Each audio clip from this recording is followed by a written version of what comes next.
After all that time at the helm, heading down the eastern seaboard into the Bahamas and all the way back, I found myself at the entrance to the Erie Canal on the Hudson River.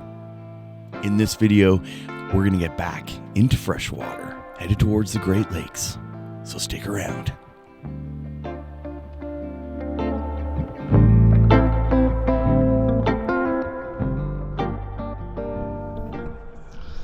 My name is Michael Potts. I live on this Scepter 36-foot sailboat. This is where I am today. I'm in the Lock E2 of the canal, Erie Canal Lock System. I'm here on the Hudson River. Believe it or not, there's a Pizza Hut there and a bunch of stores anchored. There's a marina wall here. You can get $2 a foot. And the lock system is just over there. I'm gonna fly the drone over there in a second here, so stick around. So you can see the first 5 locks of the Erie Canal.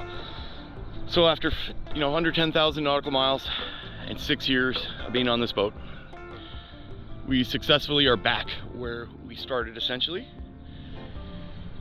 Sailed around the Bahamas and the eastern seaboard, and over that time I'm learned so much.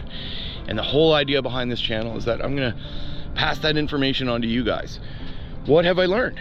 Now that I'm on my way back to start another sailing adventure to a different place, I'm so glad that I bought a sort of a beater boat so I can beat it up and learn about all the systems. That information is going to be passed on to you guys in up and coming videos as we are going to tear this boat apart and rebuild it again.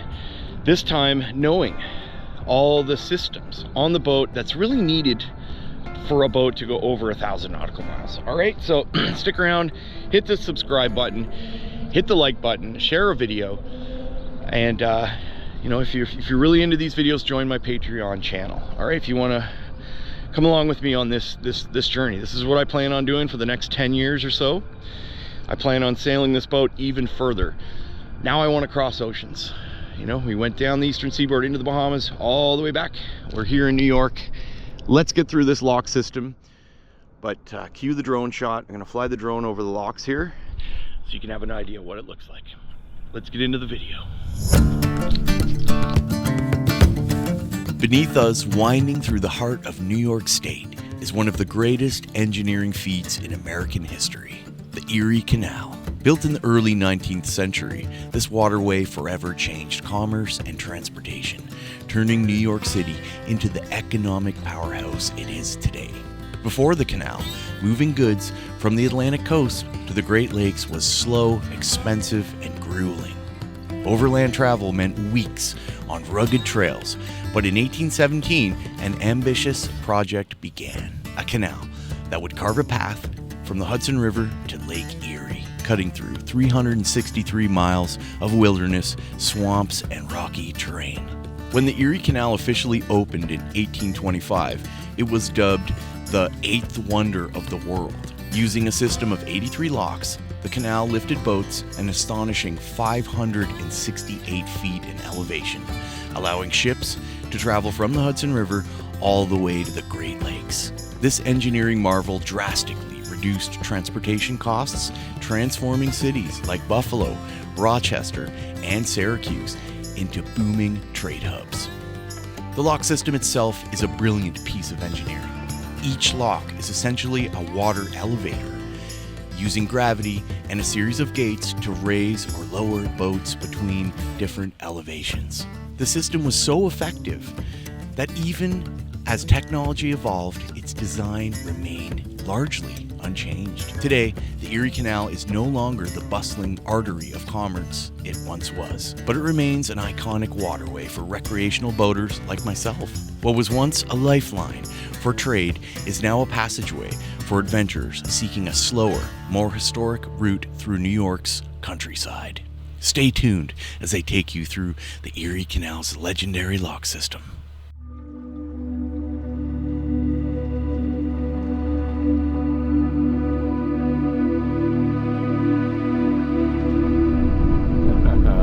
They're going to be opening the gates pretty quick here for lock E2. So let's get through lock E2. All right.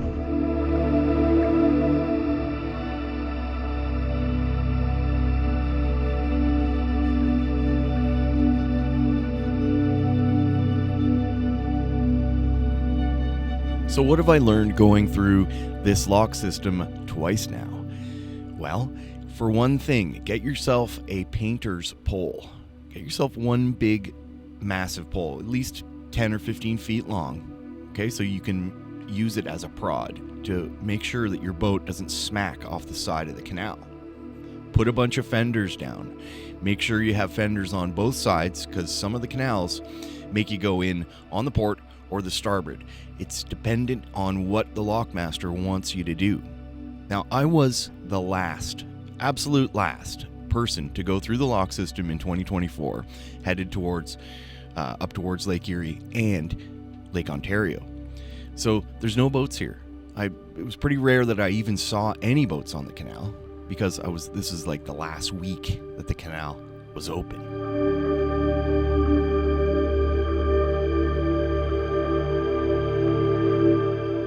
Usually you would have a lot of boats, a lot of boat traffic. That's the problem.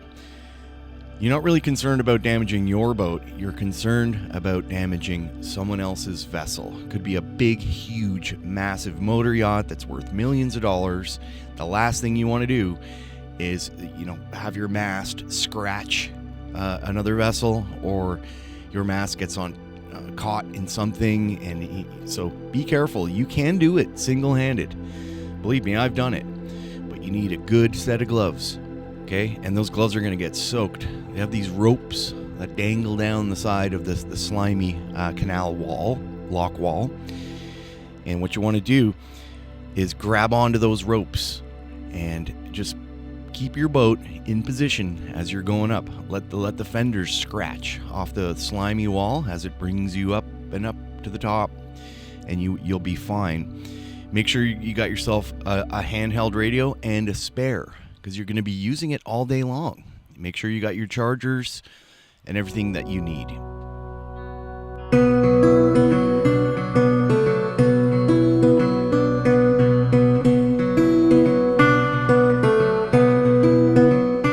One other thing to consider is the current inside the lock system. It's going to knock your boat around. Okay, that water is going to fill up really quickly, and you can lose control of where your vessel's positioned within the locks. So what you want to do is you want to ask. If you're scared of anything, if you're fearful that anything's going to happen, you just communicate with that lockmaster. He'll tell you what to do. The best thing to do is just ask. Just as with anything else in sailing, ask the locals. Ask the people that are doing it day in and day out. Okay, so definitely the current can knock your boat around, and if you lose control, you want to radio the lockmaster. If something happens, like your mast gets caught in one of the fittings, or they can push a button where everything just shuts down. And there's been reports of people falling overboard, boats bumping into each other. This sort of thing happens here, so be careful.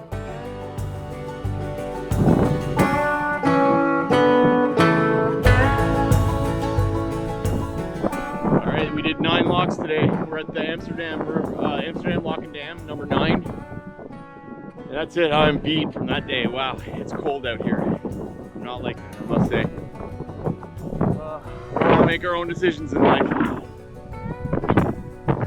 Let's have a beer. After a good night's rest and some good food, in the morning, I headed back out on the canal.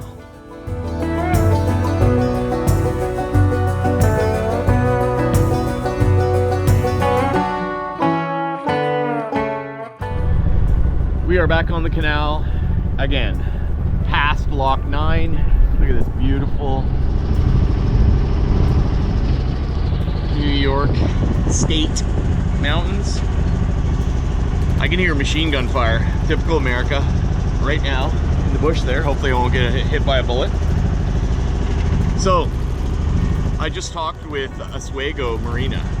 The last in Catskill at Hoppo Nose, it cost me like $680 it was Canadian, so it's $8 a foot American there. In Oswego it's only $3.50, and they've closed. Hear the gunshots?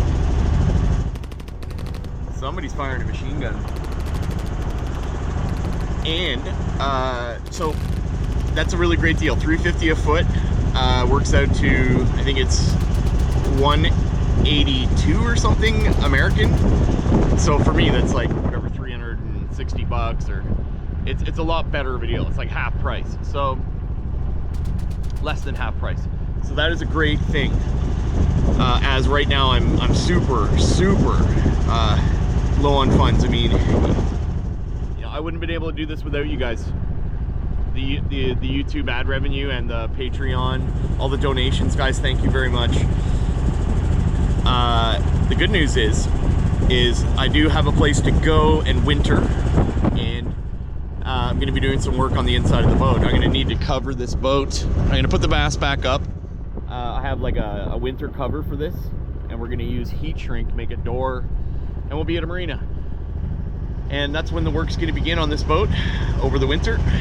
And then I'm going to, you know, go back to work and make some money, and then we are going to evaluate the situation when the summer comes around, and we are going to go back out. That's the plan. I can make money quickly working in film, so you know, anything is possible. So anyway, let's continue up the canal and try and get, I'm trying to do 35 nautical miles a day. It's 152 in total, and I had 6 days. So if you do the math, it is possible. Now each canal does take a bit of effort and time, so I factored that in. I should be in Oswego by the 15th, barring any problems.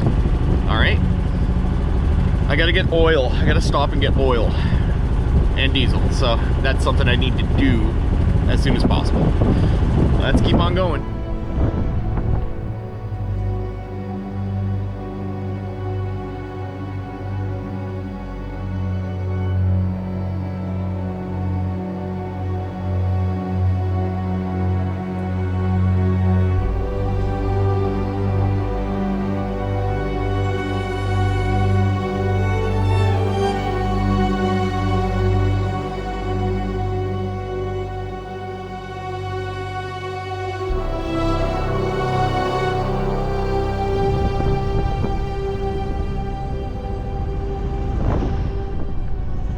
So for those of you out there that are wondering how you contact the locks when you're going through, you gotta have a handheld radio, because there's a good chance your VHF isn't gonna work because your mast is down.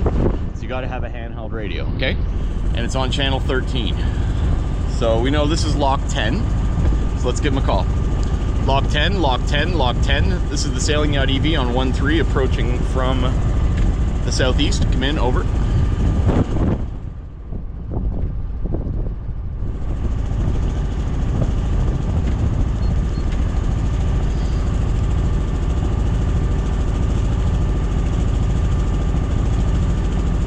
Might be a little too far away. We'll try again in a second. Locked in. What direction are you headed? I'm headed west. I'm on the lower side and would like to proceed up and into the canal, please. Over. Copy that. Sailing Yacht EV standing by on 1-3. All right, so that's how it's done. Let's get into the lock 10 and get up and over.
Lock 11,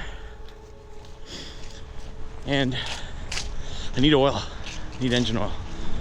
There isn't really much open in terms of marinas. There's only one fuel dock, which is up there, and nobody has oil. So there's one place on the north end of Lake Sylvia, or Sylvan Lake, whatever it is. Jeez. I'll put it at the bottom there. Anyway, I'm gonna go over to this place. Oh, is that diesel? It's a place called Everything Automotive. Right there, I think. Budweiser. Oh, they got beer. All right, let's get some oil. I'm in a hurry because, you know, well, that guy just told me once you're in the lock system, they have to let you out. They give you a week's grace. That's not what they told me. So maybe I shouldn't be rushing. So let's see. Oh, I'm shit out of luck.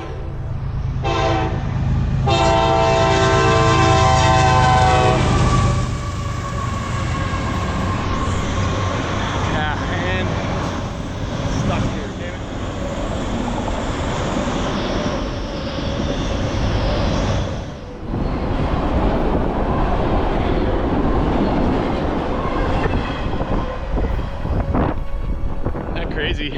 You guys know that I used to be a railroad conductor? I was for a while there. I used to work the coal mines in British Columbia. Were you over there, buddy? Nah. Well, what guy were you looking? So I'll tell you what I've been thinking about, all right? My mind is thinking about the St. Lawrence River, okay? And that expanse of Gaspé into Halifax. Now, a good time to do that would be the summer. I mean, it's nice and warm up there. So, maybe I can get this boat ready for then. Leave in like June and sail for 3 months this summer, like up in Gaspé, and come back. See, the thing is I have work out that way, very high paid work. So if I can get out there, I could be out there for years, you know, working out there, building up the boat, and then cross into Scotland. That's where my mind's going right now, to be honest with you. Anyway, let's get the hell out of here.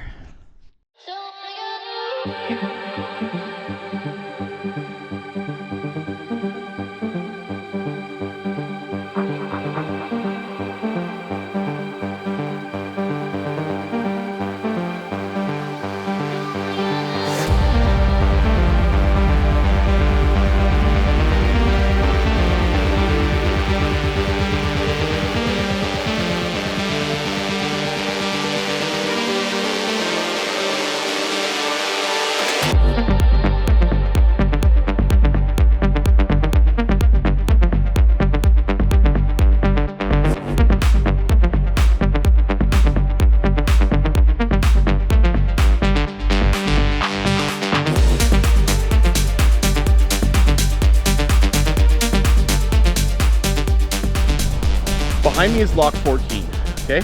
And lock 13 and lock 14 have both told me the same thing, all right? If you're in the lock system, they have to get you out of it. They give you a week's grace period. Now, when I phoned, when I was coming up from New York, I called the guy and said, hey, what happens if I get in on the 10th or the 11th and I don't make it through to Oswego on the 16th? He said, you'll have to have your boat trailered out. So between you, me, and YouTube, what I think's happening here is people are, the workers here are telling people that aren't in the canal that they have to be in on the 16th or they close it down. Okay, that way they can deal with the people that are in the canal. I think that's what's happening. So keep that between you, me, and the channel. And that's it. So we didn't do that great today. We only did 30 nautical miles roughly. Beautiful sunset here, nice little calm place, boat's all tied up. I'm gonna have a beer as usual, have something to eat, and that's it. I guess I call these lock beers, not anchor beers. All right. Being out on the locks, watching the sun go down is something special. I hope you consider EV your digital boat, and you as a digital crew member.